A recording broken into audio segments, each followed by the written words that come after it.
Bonjour Boker Tov. Nous sommes encore en rattrapage aujourd'hui du chiour de jeudi dernier, le 18 janvier, 8 Shevat. Et nous allons étudier aujourd'hui le Perek Shnei Massar, 12e chapitre de Ilchot Isurei Bia, donc qui traite des interdits du mariage. Et ce que nous allons développer maintenant.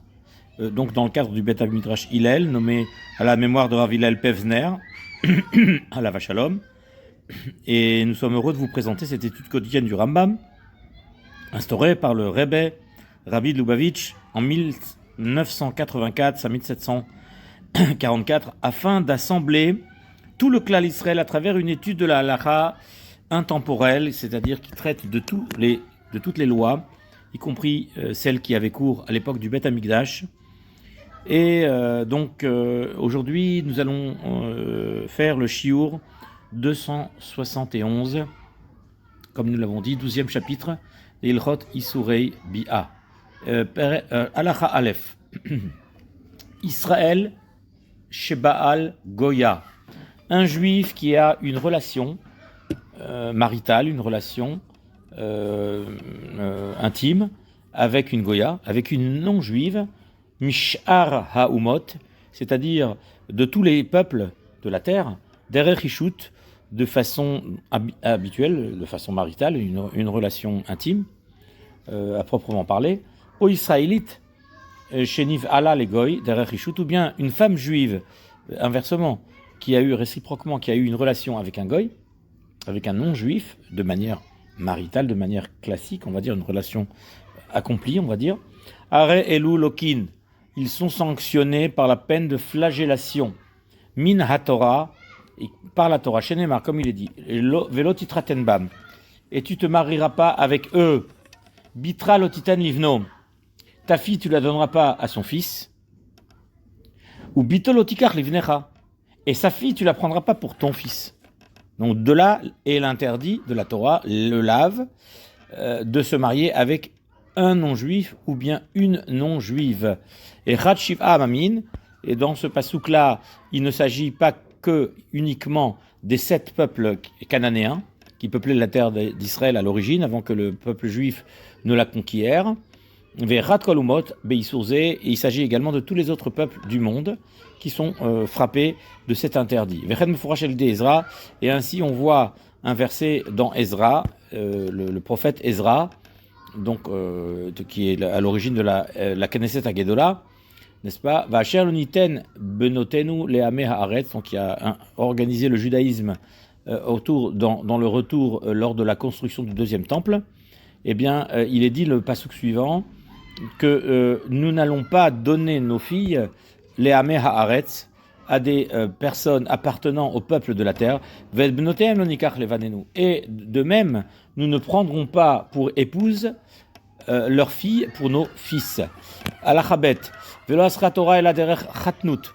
Est-ce que la Torah a interdit dans la relation, c'est pas une relation passagère, c'est-à-dire voilà, mais c'est une relation de façon maritale, c'est-à-dire de façon fixe, on va dire, de façon à montrer qu'on est en train de se marier avec la personne, l'individu. C'est ça ce que la Torah a interdit.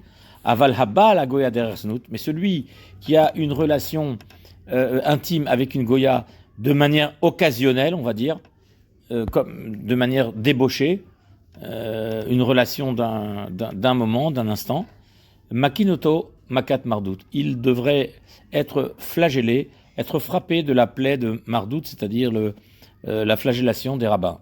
Midivre sofri, selon les chachamim. C'est même pas un interdit de la Torah.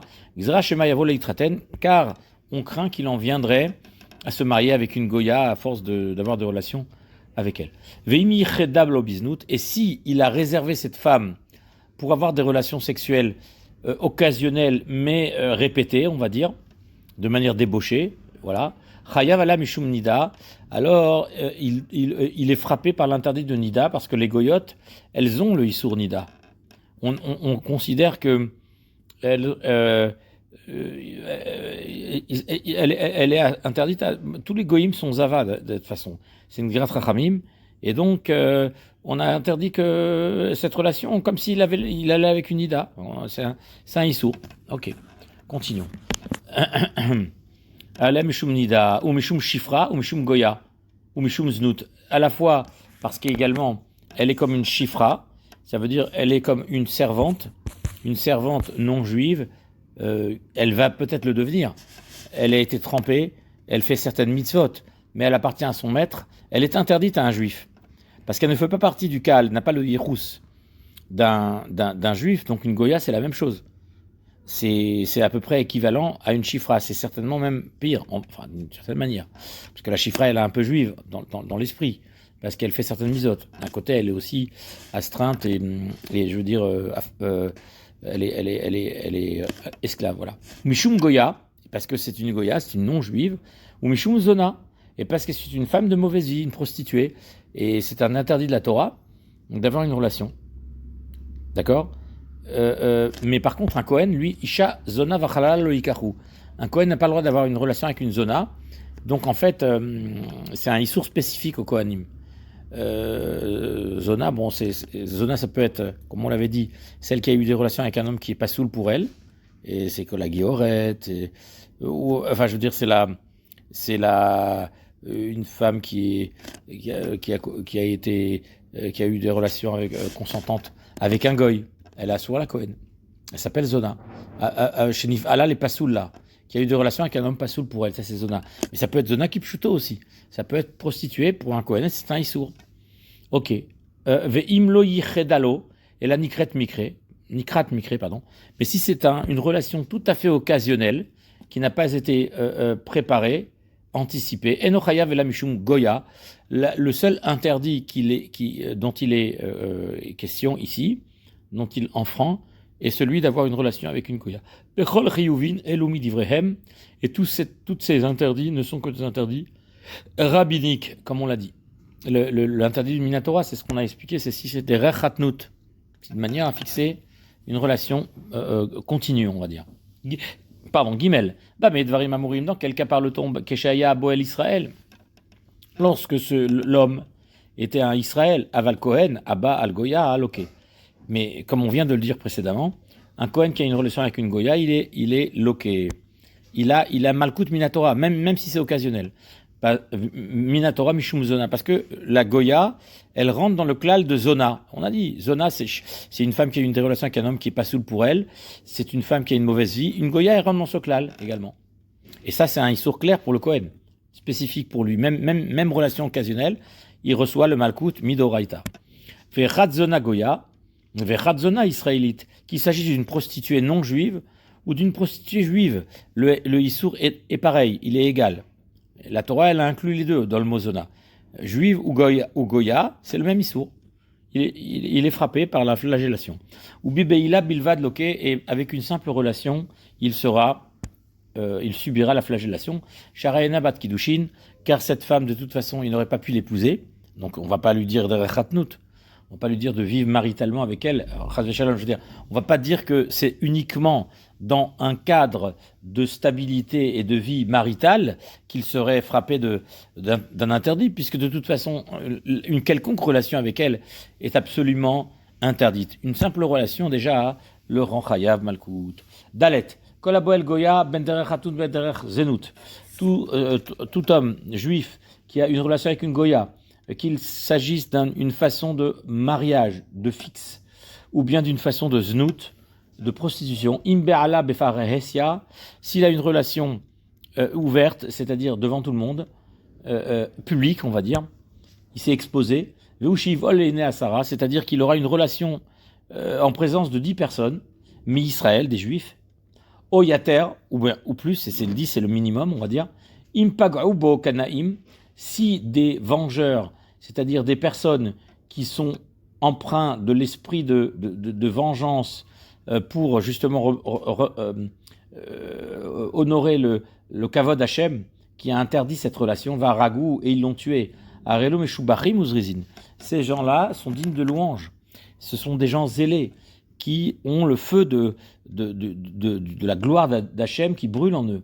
Et ils ont tout à fait le droit de le faire. C'est le cas de Pinchas dans la Torah. Cette façon d'agir est une halakha qui a été dite par Moshe, enseignée par Moshe au Har Sinaï. D'accord. Reaya le davar, et la preuve en est Maaseh Pinchas bezimri. C'est l'action que Pinchas a menée contre Zimri. Il l'a embroché avec une lance, ainsi que la Goya qui était avec lui, c'est-à-dire Cosbi Bastsour, puisqu'il avait eu cette relation, alors que c'était un Nassim Israël, devant toute l'Assemblée. Il a eu cette relation en public. Voilà. C'est exactement l'exemple de cela, l'explicitation de ce fait. Hey, le Kanaï, c'est-à-dire le vengeur, n'a le droit de manifester cette vengeance que si il est à chaud, c'est-à-dire l'action est en train de se passer devant lui. Qu'est Zimri, comme ça s'est passé pour Zimri. Je n'ai pas comment il dit. Vetaïcha el kovata, et la femme, elle a été frappée el kovata, c'est-à-dire à l'endroit précis, on va dire, c'est-à-dire à l'endroit de la relation. C'est ce qui s'est passé. Aval imperesh, mais si ils sont plus dans l'action, ils se sont séparés, ils ont terminé la relation, en orginoto. Il ne faut pas tuer cet homme. C'est que dans l'action. C'est que s'il est en train de commettre la avera, à ce moment-là, on a le droit de le tuer. Vimarago, et si on l'a tué après, alors qu'ils s'étaient séparés, c'est plus le moment, ça devient un sourd. Nehera galav, il sera condamné à mort pour avoir tué une personne, si on l'a prévenu, évidemment. S'il y a eu une mise en garde, ça s'appelle un criminel. Ve'imba kanaï litol reshut mi beddin leorgo. Et si, lorsqu'il est en train de faire sa relation, il va demander au beddin, est-ce que je dois le tuer? En morinlo, le beddin n'a pas le droit de lui conseiller de le tuer. C'était halakha ven morinken. C'est la halakha, faut la connaître, mais faut pas la demander. Parce que c'est quelque chose on le fait que si on est chaud pour ça. Que si on ressent le kavod Hashem, c'est comme j'ai dit, le feu de Dieu brûle en nous. Ve'afalpi sheu bishat masé, et même si c'est en train de se produire, il n'a pas fini, et le beddin n'a pas le droit de dire de le faire. Velod, elaimba kanaï la rog et aboel, venishmat aboel. Ve'aya kanaï kedelatzil atzmu biyado, en aboel ne'erag alav. C'est-à-dire que si maintenant, pas seulement cela, si maintenant le kanaï, c'est-à-dire le vengeur, il vient tuer le boel, tuer celui qui a fait la relation, et donc le boel et celui qui a fait la relation, il s'est défendu, il s'est senti en cas de légitime défense, et il a tué le kanaï pour se sauver de la main du kanaï qui voulait le tuer en fait. C'est un vrai cas de légitime défense. En boel ne'erag alav, le boel, c'est-à-dire celui qui a fait la avera en fait. Bien que normalement il a le droit de le tuer, mais si il s'est défendu, il a réussi à tuer son assaillant, qui était animé d'un sentiment kadosh, on est tout à fait d'accord. Néanmoins, la halakha va donner raison au boel, à celui qui est en train de contredire la halakha. Pourquoi ? Parce qu'il est en légitime défense, il s'est défendu. La légitime défense n'est pas en reste, même dans un cas pareil. Voilà. Et effectivement, si Zimri avait tué Pinchas dans les mêmes conditions, il n'aurait pas été condamné à mort pour ça. C'est ce que la Gemara nous dit. Donc de là, on comprend que... Pourquoi ? Parce que Pinchas est un rodef. Un rodef, c'est une personne qui est à la poursuite de l'autre pour le tuer. Et dans tous ces cas de rodef, eh bien, il n'y a pas de condamnation à mort de celui qui tue le rodef. D'accord ? Parce qu'en fait, pourquoi ? Parce qu'il n'y a pas d'obligation de tuer ce boel. Mais il y a reshoot, il y a possibilité. Il y a lieu de le tuer si on est animé, il y a des conditions pour ça. Mais c'est pas une mitzvah chiyuvit. La preuve, c'est que le beddin ne te dit pas de le faire. Donc si tu le fais, c'est à tes risques et périls. Si tu réussis ton coup, on va pas te condamner, parce que tu l'as fait b'shas ma'aseh, tu l'as fait avec l'autorisation de la halakha. Mais si tu te fais tuer, lui ne sera pas chayav mita pour cette mort. Pourquoi ? Parce que il a toujours le bénéfice de la légitime défense. Voilà. Ok. Enaboel neragalav ve'abal bat ger toshav, et celui qui a une relation avec la fille d'un ger toshav, avec la fille d'un goy qui accomplit les 7 mitzvot bnei noach, en akanaim pogaim bo. Les Canaïm, c'est-à-dire les vengeurs de sang, animés d'un sentiment de feu, kadosh pour Hachem, n'ont pas le droit de le tuer. Aval makinato makat mardout, mais on le frappe de la plaie de makat mardout, c'est-à-dire de la flagellation rabbinique. Gertoshav, c'est pas un juif, et donc la fille d'un Gertoshav, elle n'est pas juive. Juste son père, il fait pas avodazara, très bien, mais pour autant, ça n'autorise pas de le tuer, parce que c'est Dafka Oved Avodazara, c'est Dafka Goy Mamash Gamour. Le Gertoshav, il a un statut hybride, ça veut dire que c'est permis ce qu'il fait, c'est une avéra, mais il n'y a pas y a pas de permission de tuer une personne dans ce cadre-là. C'est-à-dire l'autorisation de Pinchas de tuer Zimri, c'est parce que Cosby était une Avodazara, était Avodazara, et alors là, il y a le éther de tuer le Boel et la femme en même temps. Mais c'est dans un contexte très très précis, c'est ce qu'on a dit. Vav, l'opagboukanaim, si les vengeurs de sang n'ont pas abattu cet homme, le vélo il kou beddin, et le beddin ne l'a pas frappé de flagellation. Ouais. Areon show, mais forage me livrer kabbalah chez Ubekaret. C'est-à-dire que il a échappé au beddin, il s'est sauvé par exemple. On a dit que le beddin doit lui infliger makat mardout parce qu'il a eu une relation avec une goya. C'est bien ce qu'on est en train de dire. Et en plus, il l'a fait Berabim. Il l'a fait en public, devant tout le monde. Donc c'est une circonstance aggravante, on est d'accord. Mais néanmoins, s'il a échappé au honnêche du Beddin, Areon Shom Meforach B'divrei Kabbalah, néanmoins, la punition, la sanction est explicitée dans les paroles des prophètes, c'est-à-dire où il est dit chez Ubekaret qu'il est retranché. Chez Neymar, qui Chilel Yehuda Kodesh Hashem, car Yehuda a profané le Kodesh, le saint d'Hachem, Asher Aev ou Baal Bat Kel Nechar, et il a tué une fille, ou Baal, il a eu une relation, Bat Kel Nechar, avec la fille d'un dieu étranger, Yachet Hashem Laish Asher Yasena Aer Veona. Il sera retranché tout homme en Israël qui commettra un acte d'abomination tel que celui-là, et donc une relation interdite, qualifiée par la Torah de débauche, c'est dans Malachi, et ça fait référence à des relations que les Juifs ont eues avec des goyotes à l'époque du deuxième Beth Amikdash, puisque comme nous le savons, que Ezra leur a demandé de se séparer de leurs goyotes quand il les a retrouvés, etc. Il y a eu besoin de faire un ménage dans le clan d'Israël après 70 ans d'exil. Im Israël hu, lo yehi Eloher. Si c'est un juif, il n'aura pas de possibilité d'avoir de descendance. Er, c'est une descendance. Er veoné. Oné, c'est quelqu'un qui répond de lui, en quelque sorte. C'est-à-dire une descendance. Karet, ça veut dire retranché. Donc il sera retranché. Bachachamim, velo oné betalmidi. Il n'aura pas de er bachachamim, quelqu'un éveillé dans la sagesse de la Torah, c'est-à-dire une descendance digne de ce nom. Ça, il n'aura pas. Il en sera privé. C'est un genre de malédiction qui lui est adressée par le prophète Malachi. Velo oné betalmidim, et il n'aura pas non plus de personne qui répondra de personnes qui savent étudier la Torah, qui peuvent expliquer des choses. C'est ça l'idée de retranchement. Veim Kohen, et si c'est un Kohen, le yelo magish mincha lachem tzvakot, il n'aura pas de descendant qui va donner, qui va présenter les offrandes à Hachem tzvakot, c'est-à-dire des offrandes, voilà, tout simplement. Iné mata, tu as appris, Shaboel Goya, que celui qui a une relation avec un Goya, qui ilou nitraten la vodazara. C'est comme s'il est marié à la vodazara chez Neymar, ou bad batkel nechar. Il a eu une relation avec la fille d'un étranger, Venikra, et il est appelé Mechalel Kodesh Hashem. C'est comme s'il profane le nom d'Hachem. Al-Chazaïn, avonze cette faute, Afalpi Sheen Bomitat Beddin, bien qu'elle n'a pas de punition, de condamnation à mort par le Beddin, c'est ce qu'on vient de dire, elle est carrette en fait. Qu'elle ne soit pas légère à tes yeux de te permettre de faire des choses pareilles. Et là, Yeshbo Efsed, tu as énormément de pertes, de dégâts, de gâchis. Chez En Bechol Harayot Kemoto, car il n'est pas de faute aussi grave que celle-là dans tous les interdits sexuels. Chez Aben, Mina Erva, Benohu, Lechol Davar, car en fait, cet enfant-là, qui provient d'une femme Erva, il est son fils à 100%. Le fils qu'il va avoir avec cette femme qui est Herva, qui lui est interdite, et qui est effectivement de relation avec une Herva, il va donner un fils.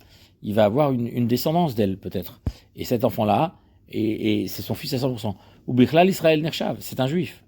Afalpichu Mamzer, bien qu'il est Mamzer, puisqu'il y a une infraction de karet, on parle de toutes les autres relations interdites, maintenant on est revenu à la généralité du karet. Tout à l'heure, on a dit qu'il y a une espèce de karet qui est prononcée par celui qui a une relation avec une goya. Maintenant, on parle plus de ça, on parle d'une goya d'une juive qui a eu une relation avec un goy, que le fils il est juif, on a une descendance.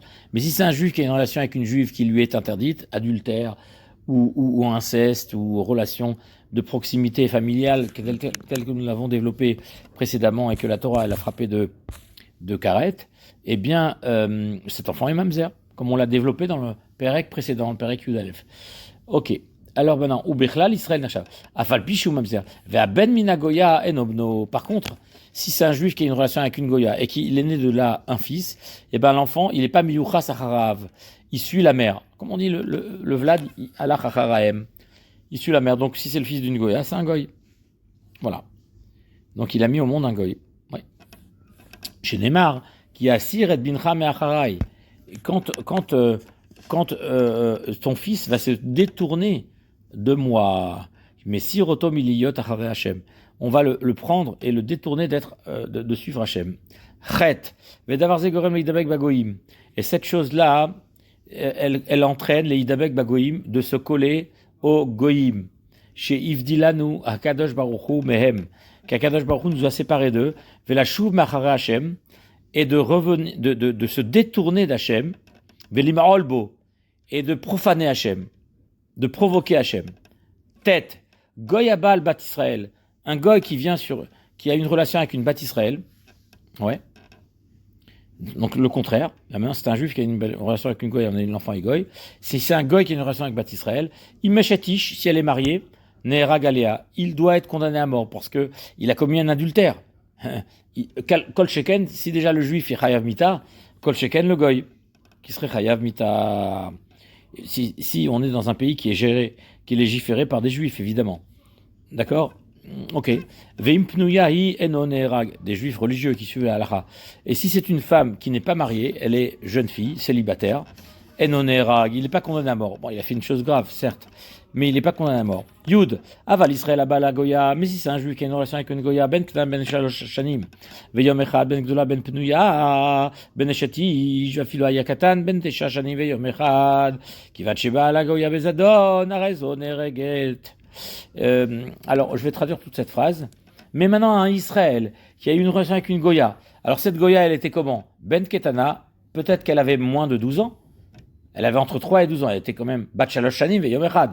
Au moins âgée de 3 ans et un jour, sinon elle n'est pas Bat Bia. Sinon, il n'a rien fait avec elle. Il faut qu'elle soit au moins âgée de 3 ans et un jour pour que la relation soit une relation. Ben Gdola, Ben Pnuya, qu'elle soit plus que 12 ans, 12 ans et demi d'ailleurs, parce qu'entre 12 ans et 12 ans et demi, c'est Nahara, c'est le statut un peu intermédiaire. Ben Pnuya, qu'elle soit en célibataire. Ben Eshatish, ou bien mariée, même si lui était Katan, c'est-à-dire il était moins de 13 ans, mais il avait plus que 9 ans et un jour, qu'à partir de ce moment-là, on dit sa relation est une relation. C'est-à-dire que cette relation, elle est considérée. Maintenant, qu'en est-il de la femme? Dans tous ces cas de figure qu'on vient de citer, qui van Sheba à la Goya, dès lors qu'il a une relation avec une Goya, c'est une relation, puisqu'il avait 9 ans et un jour. Donc c'est une relation. Qu'elle soit mariée, pas mariée, âgée de 3 ans, ou bien de plus que 12 ans et demi, etc. Peu importe son âge, peu importe la condition. Donc la relation est à considérer comme une relation qui peut porter ce nom. Arezun Ereget. Quel est son din à elle? Elle sera Chayav Mita. Parce qu'il avait une relation interdite. Parce que dans cette relation, le Beddin légifère de la manière suivante, en considérant qu'elle était comme un animal, à savoir que lorsqu'un animal a fauté avec un homme, c'est-à-dire qu'il y a une relation zoophile, comme on dit en français, entre un homme et un animal, l'animal il est tué.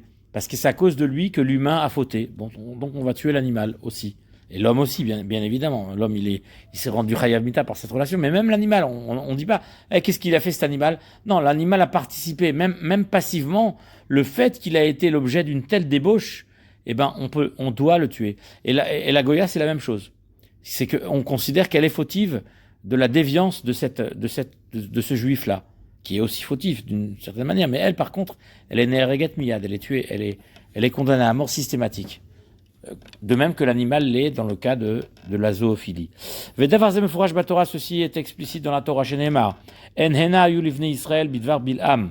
C'est ce qui s'est passé pour les Bnei Israël à l'époque, à la suite à la parole, au conseil funeste de Bilam, qui, par cette débauche, provoqua la mort de 24 000 juifs dans l'épidémie qu'Akadosh Baruch Hu avait fait dévaster le clan d'Israël. Parce que justement, il y avait eu la débauche et les juifs s'étaient adonnés à cette perversion avec les Benot Midian, Benot Moav, et c'était donc, il y avait eu donc des relations maritales entre ces juifs et ces goyotes qui a provoqué l'épidémie, la colère d'Hachem et le maasé de Pinchas qui tua Zimri. Yudalef, Avadim Sheit Bilou, Otam, les Shem Avdout Vekiblu, des Avadim, des esclaves que l'on a trempés au mikvé, et les Shem Avdout, pour la Avdout, c'est-à-dire pour être des esclaves, on les a préparés, on les a mis pour être des esclaves, Vekiblu Aleh Mitzvot, et ils ont accepté des mitzvot d'Hachem, ils ont accepté les mitzvot d'Hachem, c'est-à-dire ils ont accepté les mitzvot des femmes, comme on dit, c'est des mitzvot qui dépendent pas du temps. Les mitzvot assez qui dépendent du temps, ils en sont dispensés, parce qu'ils doivent servir leur maître. Yatsu Mikla la Goïm, alors, d'une certaine manière, ils ne sont plus goy. Ils sont des khatsi juifs, on peut dire. Des moitiés juifs, c'est-à-dire ils sont déjà engagés dans le hall des mitzvot. On parle, la Mishnah nous raconte ta vie, Avdosh el Rabban Gamliel. On a appris des halachot incroyables de lui. Et comme quoi, on l'appelle Talmid Chacham. À tel point, ça veut dire, on peut pas dire sur un goy qu'il est Talmid Chacham. Donc ce Eved, il est khatsi juif, on peut dire. Il a un pied dans le judaïsme. Et d'ailleurs, si son maître l'affranchit comme ça, il deviendra juif tout de suite. C'est pourquoi la Mila et la Tvila, qui est leur cheminement, dans le contexte, dans le cadre de la Havdout, ça les a sortis d'être des goïm. Veliklal Israël Lobaou, mais ils ne sont pas encore pour autant entrés dans le klal d'Israël. Les fichar, Ashifra Asura. C'est pourquoi la Shifra, la servante, elle est Asura. Les Ben Chorin, la servante, elle est interdite à un homme libre. Parce que Echad Shifrato Echad Shifra Travero, qu'il s'agisse de sa propre servante à lui et qu'il n'a pas le droit de la prendre comme femme, comme compagne. C'est pas comme Ama Ivria, parce que Ama Ivria, c'est autre chose. C'est une servante juive. Là, c'est différent. Mais on parle de Shifra Kenanit ici, bien sûr. Vechat Shifra Travero, qu'il s'agisse de la servante de son ami, c'est-à-dire d'un autre juif. Là, la Shifra, et s'il a une relation avec une Shifra, Makinoto Makat Mardout, on va lui administrer la flagellation d'ordre rabbinique. Midivre Sofri,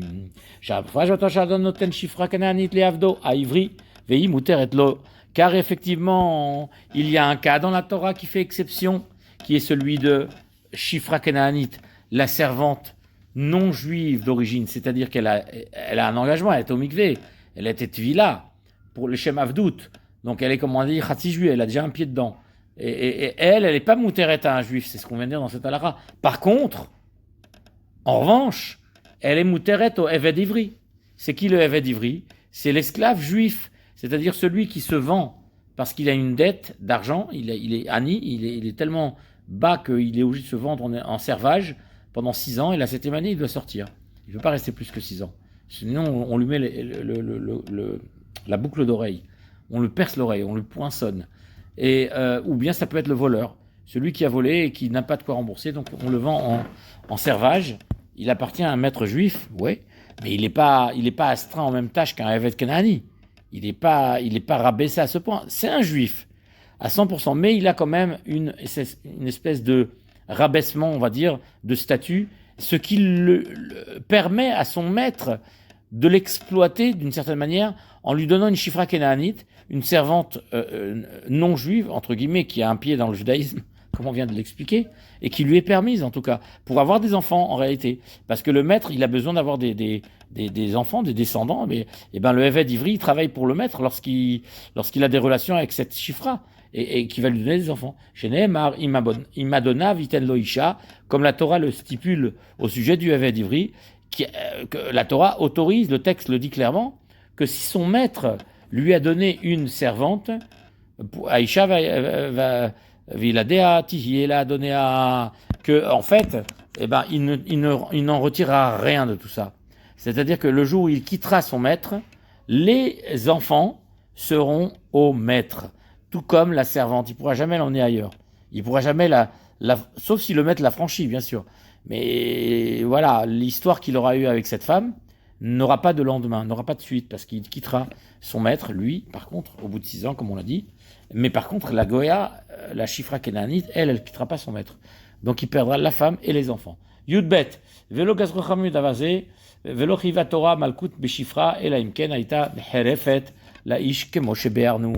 Mais pour autant, nous explique le Rambam, que les Chachamim n'ont pas frappé ce Issour d'une flagellation. Pardon. Oui, c'est ça. Les Chachamim n'ont pas frappé de flagellation, et la Torah elle-même non plus n'a pas frappé d'interdit. Bien que c'est interdit, c'est assourd. Il n'y a pas de malkout. C'est pas marqué clairement, ça veut dire, dans la Torah, que tu n'auras pas de relation avec une chifra mamash, une chifra kénanite à 100%. Le seul cas où la Torah parle d'une relation avec une chifra, c'est la vei chifra anherefet leish. Vehovde lo nivdata, o hufsha lo nitanla. C'est-à-dire, c'est la chetzio eved, chetzio ben chorin. C'est le cas de la servante appartenant à 2 maîtres, qui a été affranchie d'un maître et pas de l'autre. Que va-t-il se passer? Là, il y a un din de malkout. Ça, c'est la moitié chifra, en fait. C'est son tzad trérout sheba qui pose problème, qui l'attire vers l'extérieur, mais en même temps, son tzad avdout pose problème, et elle est tiraillée, quoi. Elle est entre 2 mondes. Et donc, celui qui a une relation avec elle est chayav malkout. Imken lo aita laish kemo shebano. Ok, c'est le seul cas où la Torah a dit il est chayav malkout vis-à-vis d'elle, parce qu'elle est libre, et c'est une relation avec une femme qui est en fait liée entre deux réalités. C'est à son sujet que la Torah a dit qu'il était chayav malkout en ayant une relation avec elle. Ok. Suite. Yud Gimel, Al Yehi Avon Zekal Benecha. Pour autant, même si la Torah n'a pas frappé d'interdit, n'a pas frappé de flagellation, une relation entre un homme libre et une chifra, pour autant, cette infraction est interdite par la Torah. Et elle ne doit pas être légère à tes yeux. C'est pas parce que la Torah n'a pas sanctionné, n'a pas puni un tel acte, que pour autant elle ne l'a pas interdit. Chez Gamze Gorem Laben la Sour Hashem. Car le fait d'avoir une relation avec une chifra, qui est, somme toute, c'est pas une juive vraiment à 100%, ça s'appelle une déviation du chemin d'Hachem. Shaben Mina Chifra ou Eved. Car même s'il devait avoir une relation avec elle et qu'elle tombe enceinte, cet enfant est un Eved. C'est un esclave, puisque, comme on a dit, dans tous les cas de figure, même le Eved Ivri, il partira au bout de 6 ans et il n'importera ni la femme ni les enfants. Ils resteront, la femme et les enfants, des Avadim. Léolam, à l'éternité, jusqu'à ce qu'ils soient affranchis. Jusqu'au Yovel, comme on dit. Venom et Israël. Et ces enfants-là ne sont pas des juifs. Venimta Gorem les Zera Kodesh, les Yitrael, Veliotam, Avadim. Et qu'est-ce qu'il entraîne, cet homme-là? Qu'il a en lui ce potentiel de descendance juive qui est dans lui, et elle va être mechoulelet, elle va être profanée, tout simplement. Et arre unkelos ager, unkelos, ametargem kalal be'ilat eved veshifra bichlal lo yehye kadesh velo tihye kedesha. Unkelos, le Targum, c'est-à-dire c'est un commentaire de la Torah qui a traduit la Torah, certes, mais en réalité c'est un commentaire. D'ailleurs, lui-même c'était un converti. Qu'est-ce qu'il a dit? Lui, il a interdit. Il a dit il a considéré que la relation entre un homme libre et une chifra et une esclave, une servante kénaanéenne, faisait partie de l'ensemble de lois qui est Velo Yehi Kadesh, Velo Tihi Kedesha, c'est-à-dire qu'il n'y aura pas de relation d'ordre, on va dire, de débauche. Voilà, Kadesh, c'est quelqu'un qui est consacré à la relation interdite. C'est-à-dire, et c'est pour ça que avoir une relation avec une servante, avec une esclave, comme ça se faisait avant, à l'époque de l'Antiquité, quand les esclaves existaient, puisqu'ils n'existent plus depuis 2000 ans chez nous, depuis la destruction du Beth Amikdash. Voilà. Yud Dalet. Haba al-Shifra vafilu befaresia ou bishat avera. Oui, donc celui qui a une relation avec une servante, avec une esclave, à l'époque, et même s'il il l'a fait en public, comme on l'a dit tout à l'heure, qu'il pouvait être condamné à mort directement par la personne qui va le transpercer, comme c'était le cas de Pinchas avec Zimri, ou Bishat Avera, c'est-à-dire au moment des faits, il est pris en flagrant délit, pardon. En Akanaim Pogimbo, pour autant, les vengeurs n'ont pas le droit de le punir. Vechenim Lakar Shifra Derer Khatnut. De même s'il a pris une servante dans une relation maritale, ça veut dire de manière pérenne, Enolokem la Torah, il ne subira pas la flagellation. C'est pas comme si c'était marié avec une non-juive, où là la Torah elle a considéré que c'était interdit, parce qu'on n'a pas le droit d'avoir une relation pérenne avec une non-juive. Là c'est une chifra, elle a quelque chose de juif. On a expliqué que à l'époque les esclaves, les servantes, ils étaient pratiquement convertis parce qu'ils devaient faire la circoncision, ils devaient aller au mikvé, et ils étaient moitié juifs, ils faisaient Shabbat, ils faisaient pratiquement la moitié des mitzvot. Il n'y avait qu'à les affranchir pour qu'ils viennent des juifs à part entière, comme des convertis. Chez Met, chez Tavla, avec Kibla Mitzvot, d'ailleurs, parce que, comme on le dit le Rambam très bien, à partir du moment où elle est devenue la servante d'un juif, l'esclave d'un juif, d'ailleurs, on lui doit beaucoup de respect, même par rapport au servage et au travail qu'elle doit faire. Dans le judaïsme, on a énormément de respect pour elle, et en tout cas, elle va au mikvé, elle accepte sur elle les mitzvot, une partie des commandements divins, elle est juive à moitié, on va dire. Et de la sorte, elle ne s'appelle pas Goya. Elle n'est plus considérée comme une non-juive.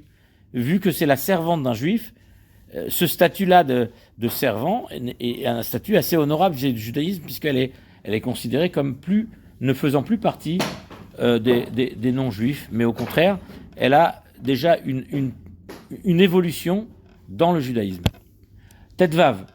Nit Arev Vlach Israélite. Bivlat Shifrasi, on a mélangé deux bébés à la maternité. Il y avait le bébé d'une juive et à côté du bébé d'une Shifra. Ils se sont mélangés, on n'arrive plus à les reconnaître. Areshnem Safek, les deux ils sont en doute, on ne sait pas. Vechol Echad Mehem Sfek Eved, chacun il aura un doute s'il c'est un esclave de toute sa vie, ça planera sur lui un doute. Et Kofin Bala Shifram Shacheret Shneem, comment on fait pour enlever ce doute qui plane sur les deux bébés? Eh ben on forcera le maître de cet enfant-là, parce que vous savez, comme je l'ai expliqué tout à l'heure, les enfants d'une servante appartiennent à leur maître, d'après la loi de la Torah. Et qu'est-ce qu'il doit faire? Il a l'obligation de libérer cet enfant. Comme cet enfant-là, on a un doute sur lui, sur son identité, on forcera le maître, le Beddin, le tribunal rabbinique, forcera le maître à libérer cet enfant et à en faire un enfant libre, affranchi, qui deviendra juif à part entière, évidemment. Veimaya ben Adon shel Eved. Et s'il s'avère que le bébé juif qui a été mélangé avec le bébé esclave, en réalité le bébé juif n'était autre que le maître du bébé esclave, parce que c'était l'héritier de son père, et son père il est mort entre-temps, et en réalité un bébé est en fait l'esclave de l'autre, et un bébé est le maître de l'autre, mais on ne sait pas lequel est le maître de qui, et lequel est l'esclave de qui. Comment on fait? Eh ben on les libère les deux misafek, on attend qu'ils grandissent, puisque l'un est le maître de l'autre. Et quand ils seront bar mitzvah les deux, ils ont à peu près le même âge, quand ils auront 13 ans, chacun libère l'autre à son tour. Dans le cas où c'est l'autre qui est l'esclave. Et dans le cas où c'est peut-être l'autre qui est le maître, eh ben c'est l'autre qui va faire la chose. Donc les deux vont se libérer mutuellement, et ainsi on sera tranquille, on sortira de tous les doutes. Veyu mutarin levobekal, et à ce moment-là, les deux seront des juifs à part entière. Tetzaïn. Alors, ayu ata rovet banot. Si le mélange des deux enfants était deux filles, Areshteen Sfek Shfachot. À ce moment-là, les deux, on est en doute, il y a un doute sur elles, sur leur identité. Était-ce des Shfachot, des servantes, ou était-ce des juives? C'est très problématique, c'est très contraignant, parce que celui qui a une relation avec l'une de ces deux filles, encore une fois, maternité, échange de bébés. Il y avait c'était une fille de servante, donc esclave. Une, c'était une petite fille de femme libre. Elles se sont mélangées, on ne sait plus laquelle est qui. Eh ben, on a un doute, on a une suspicion d'esclaves qui planent sur les deux bébés. Donc toute leur vie, on ne saura jamais. S'ils se marient avec elle, bah, ces enfants seront peut-être des Sefek Avadim, puisqu'elle est Safek Shifra. Alors comment on fait? Vlad Goya, puis Vlad Israélite, s'il y a un mélange entre une Goya et une juive à la maternité, Madbili, Metchneem, on convertit les deux, on met les deux au mikvé et c'est tout. Donc comme ça, les deux seront juifs. Donc il n'y a plus de Safek, il n'y a plus de Goya. Les Shem Gerut, dans un but de conversion, même Sfek Gioret, et chacune des deux sera, on trempe les deux au mikvé du coup. Et chacune des deux c'est un Sfek Gioret, mais un Sfek Gioret c'est une juive quand même. Elle est juive à part entière. Et pour les Shfachot, eh ben, elles vont s'émanciper, chacune l'une l'autre, quoi.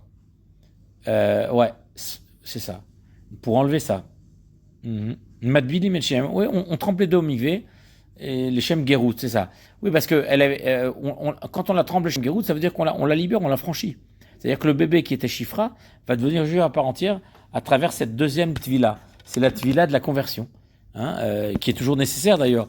À la fin de la période de Shifrout, peut-être que c'est nécessaire de passer par ce stade de transition à travers l'immersion au mikvé qui va justement concrétiser la conversion.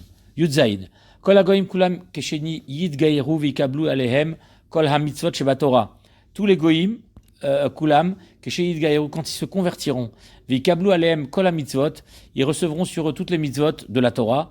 Veha avadim kesheni ishtachreru, et les esclaves, les serviteurs, quand ils seront affranchis. Arehem ke Israël lechol davar, ils sont considérés comme des juifs à part entière. C'est des juifs à 100%. Chez Neymar, comme il est dit, Akaal Chuka Achat Lachem.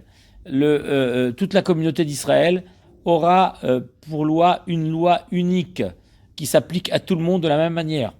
Ou Mutarim Leikanes Bekal Hashem Miyad. Et ils sont autorisés de rentrer dans la communauté d'Hachem immédiatement. Vushi Issa Ager ou Meshuchrar Bat Israël. Et cela fonctionne à partir du moment où le guerre, c'est-à-dire le converti, ou bien celui qui est affranchi, ça veut dire l'esclave affranchi, qui est comme un converti, comme on l'a dit, puisqu'il se trempe une seconde fois lorsqu'il est affranchi, normalement, Bat Israël, il va épouser une juive à part entière, Veissa Israéli, Gioret, ou Shocheret. De même, un juif a le droit de se marier avec une Gioret, une vraie convertie, ou bien une Meshucheret, c'est une Shifra, qui a été affranchie, qui est comme une convertie, comme on l'a dit. Il y a cette fameuse deuxième immersion qui est identique à une conversion. Chutz me'arba amamim bilvad, sauf 4 peuples qui sont des exceptions, qui confirment la règle. Qui sont-ils? Le Rambam les cite. Ammon, le peuple de Ammon, ou Moav, c'était les deux fils de la fille de Lot. Elle a eu une relation avec son père. Et la première, elle a appelé Ammon, parce qu'elle n'a pas voulu dire que ça venait de son père. Elle a voulu cacher les origines incestueuses de cet enfant. Il croyait que le monde était détruit. Donc, et la deuxième, elle était fière de son coup. Elle avait saoulé son père, elle a eu de la relation avec son père, et elle a revendiqué qu'il venait de son père. Un inceste, même si c'est un inceste, on va dire, pas accidentel, mais je veux dire, qui est dans un certain contexte, parce qu'il pensait que le monde était détruit avec la destruction de Sodome, va Amora, ou Mitzraïm, donc Ammon, Moab, les deux premiers peuples, Mitzraïm, les Égyptiens, qui sont interdits, Ve-Edom, et les Edomim.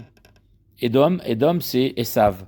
Les descendants d'Esav, on n'a pas le droit de les accepter à conversion. Shaumot Aelou, car ces peuples-là, que Sheyid Gayer Achad Mehem Arayuk Israël Chol Davar. Ah oui, pardon. Et là, les Inyan Bi'a Bakal. C'est-à-dire que s'ils deviennent juifs, ils ne peuvent pas se marier avec des juifs. Ammon et Moab n'ont pas le droit. Ammoni ou Moavi, le Yavo Bikal Hashem.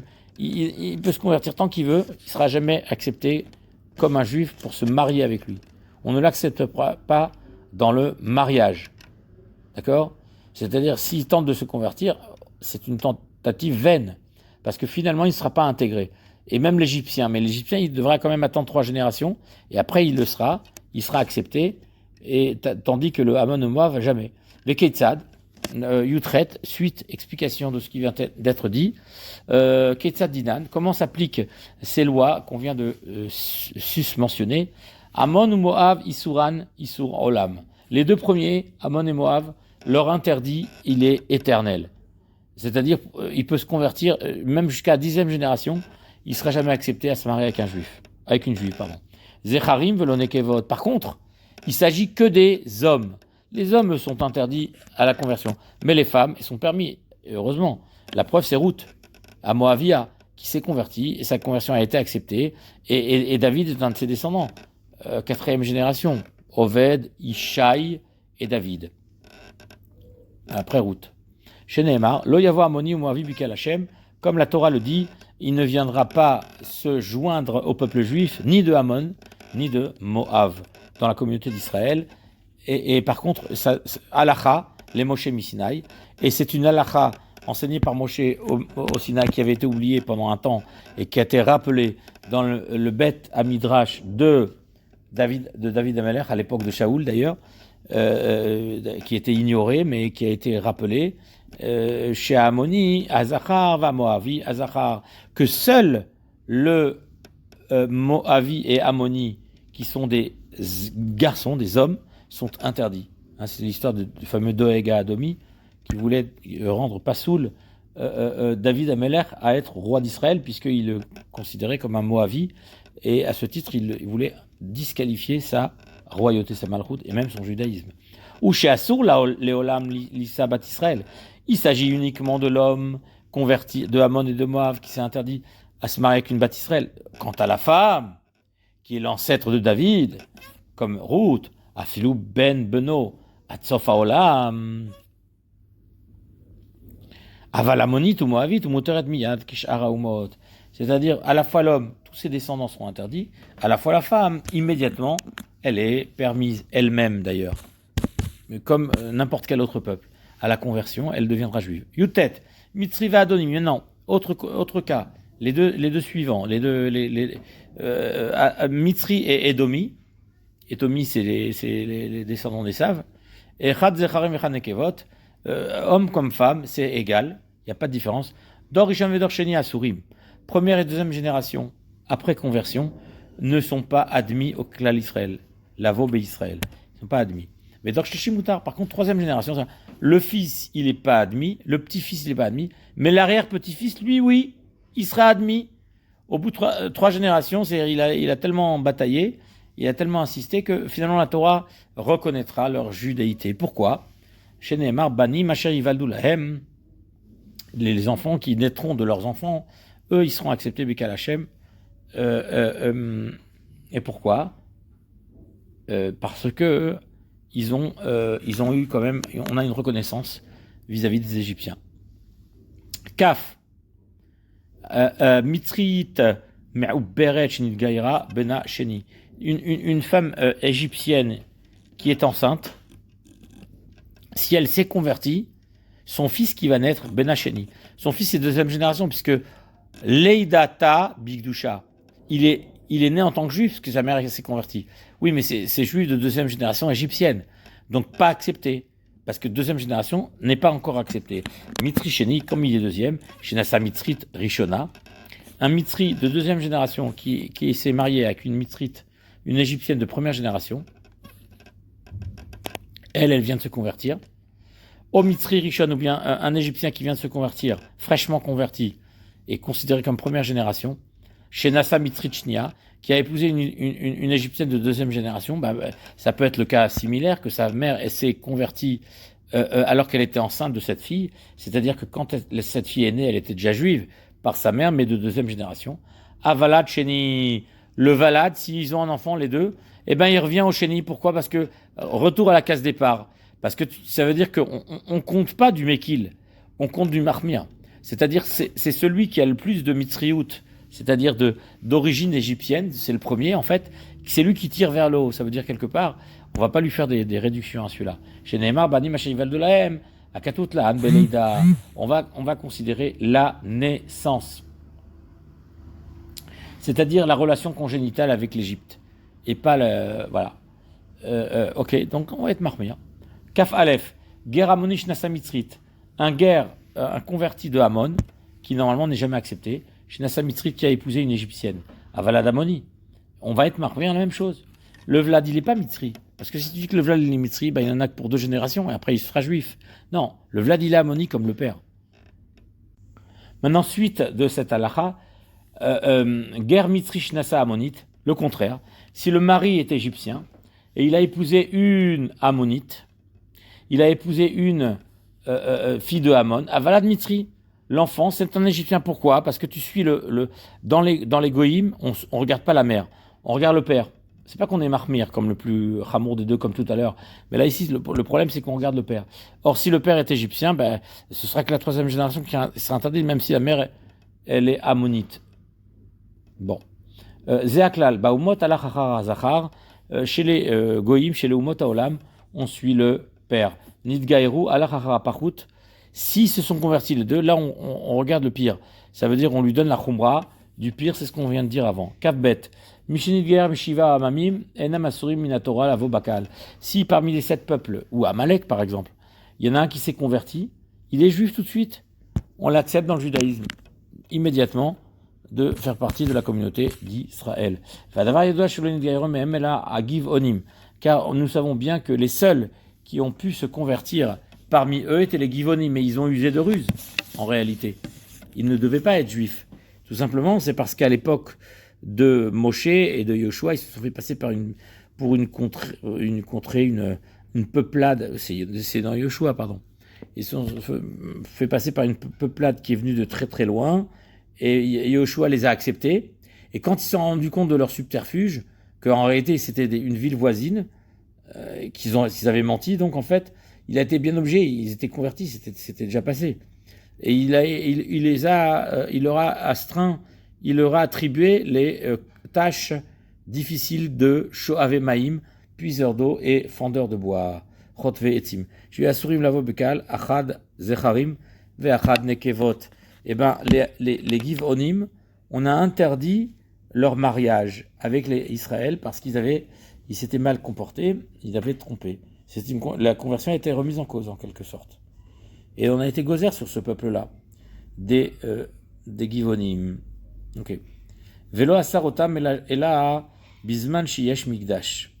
Voilà. On a interdit à la fois les hommes et les femmes, et l'interdit ne concernait ce peuple-là qu'à l'époque du Bet Hamikdash. Shenemar vechot ve'etzim ve'shoavemei le Bet Elohai.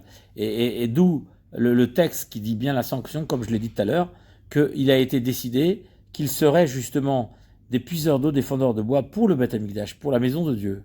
Donc ça veut dire que cet interdit ne frappe ce peuple-là qu'en période où le Bet Hamikdash existe. Tala archakatam bamikdash.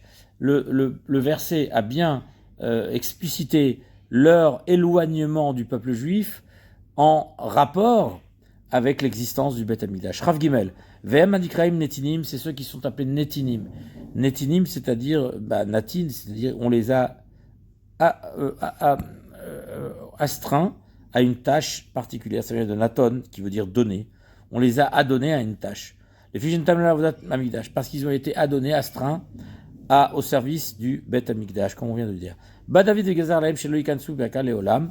Alors David Ameler, finalement, après, a rajouté sur eux un interdit en leur interdisant carrément l'accès au klal Israël, Leolam, pour toujours. Va filou bisman she'en mikdash, et même à l'époque où le Bet Hamikdash n'existe pas.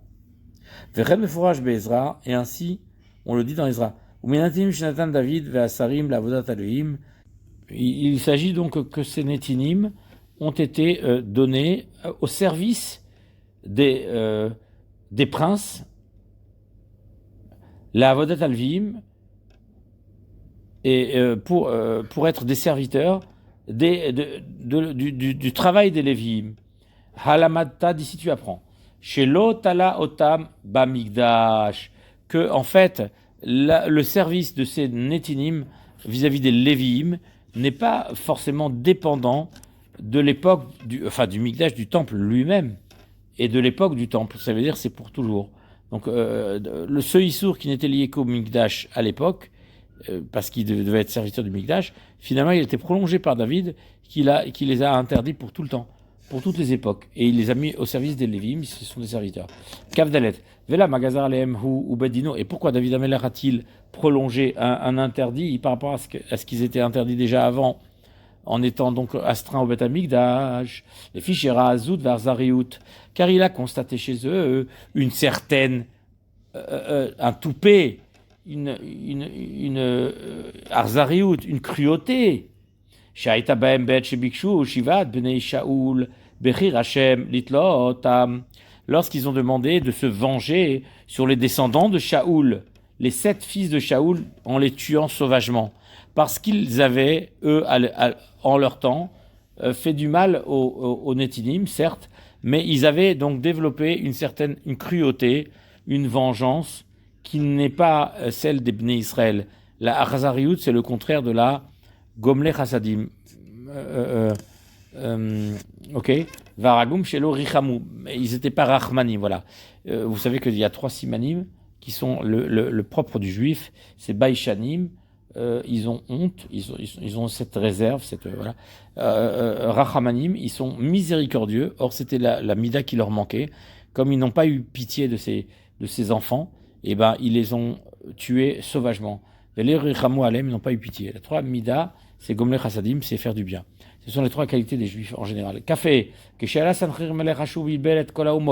lorsque Sancheriv, le roi d'Assyrie, est venu envahir le nord d'Israël, les 10 tribus, il a exilé les 10 tribus, il a mélangé les populations. Il a donc exilé, c'était sa spécialité, il prenait une population, il l'exilait ailleurs, il prenait l'autre population qui était à 10 milliers de kilomètres et les faisait venir ici. Il a pris donc les 10 tribus d'Israël, c'est lui qui les a fait disparaître, on ne sait plus où elles sont aujourd'hui, elles sont passées par toutes sortes de pays, on dit qu'elles sont en Inde, l'Afghanistan, enfin bref, il y a toutes sortes de théories là-dessus. Veglaotam bimkomam, en l'occurrence, il a exilé les populations d'Eretz Israël, du nord d'Israël, le royaume d'Israël en tout cas, et toutes les populations en général d'ailleurs, du Moyen-Orient, qu'il s'agisse de l'Égypte, qu'il s'agisse de tous les peuplades, il a fait un grand mélange. C'est pour ça qu'aujourd'hui, c'est vrai que dans les pays qu'on connaît aujourd'hui, il y a énormément de Hédotes, de communautés.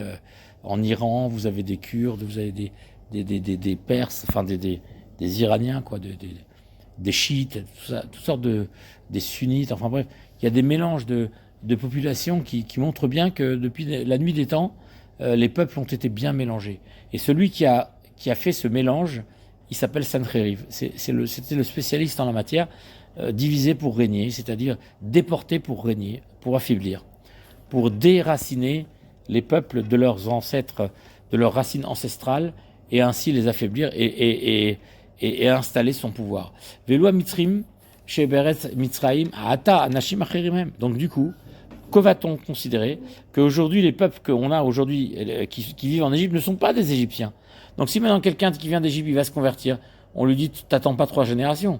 De même les Édomim, ils n'ont pas le même statut que les Édomim de l'époque, qui doivent attendre 3 générations, comme les Égyptiens. Donc c'est comme des Goïm Stam, parce qu'on regarde le Rov, Kol des Parish, Merouba Parish. On va considérer qu'ils appartiennent au Rov Haolam, et donc c'est des Goïm Stam dont la conversion est tout à fait accessible. Ok. Et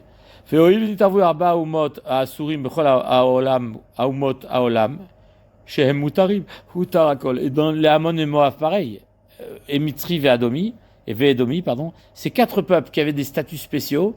Du coup, comme ils se sont mélangés à tous les peuples du monde, et ils sont minoritaires, il y a eu un espèce de bitoul, et donc du coup, tous les goïms peuvent se convertir. Car on va considérer que toute personne appartenant, issue de ces peuples-là, en réalité, ne sont pas issus de ces peuples. Car ces peuples-là ont été mélangés au monde entier. C'est comme s'ils sont issus du monde entier. Or, le monde entier, Roubam, Rav Roubam, c'est des goïms stam. C'est des goïms dont la conversion, elle peut se faire immédiatement, ils seront acceptés. Les frères Chenidger à guerre, Bazman Azé, Bechol Makom, c'est pourquoi n'importe quel converti qui vient de n'importe quel endroit, on accepte sa conversion. Ben Edomi, Ben Mitzvonim, Ben Moavi, Ben Kushi, Ben Sh'ar Umot, qu'il soit Édomi, qu'il soit égyptien, qu'il soit Ammoni, qu'il soit Moavi, que normalement on n'accepterait pas sa conversion, Ben Kushi ou bien éthiopien, Ben Sh'ar Umot ou n'importe quel peuple que ce soit, femme ou homme, dans tous les cas, Mutarim lavo baka'al miyad, sont autorisés à se convertir et à devenir juifs immédiatement.